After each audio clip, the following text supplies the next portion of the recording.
मिरज सांगली रस्त्यावर भरधाव बुलेट वाहनाने 3 दुचाकी वाहनांना उडवले, 5 जण जखमी, 3 वाहने चक्काचूर।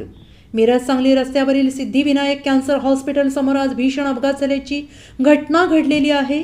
सांगलीहून मिरजेकडे येणाऱ्या भरधाव बुलेट वाहनाने 3 मोटारसायकलींना जोरदार धडक दिल्याने 5 जण जखमी झाले आहेत। जुही ठक्कर, जाफरलाल शेख, संदीप आजगेकर, यश मिलिंद पाटील राहणारा मिरज यांच्यासह आणखीन एक जखमी झालेला आहे आणि या अपघातामध्ये बुलेट आणि 2 दुचाकी वाहनांचा चक्काचूर झालेला असून पेट्रोल पंपावरील 2 कर्मचारी सुद्धा या अपघातात जखमी झाले आहेत आणि या अपघातातील तिघांना मिरज शासकीय रुग्णालय येथे उपचारासाठी दाखल करण्यात आले आहे। बुलेट वाहक चालक यश मिलिंद पाटील हा अपघातात गंभीर जखमी झालेला आहे। महात्मा गांधी पोलीस ठाणे येथे या अपघाताची माहिती मिळाल्यानंतर पोलिसांनी घटनास्थळी धाव घेऊन सदर वाहने जप्त केली असून पोलीस अधिक तपास करत आहेत।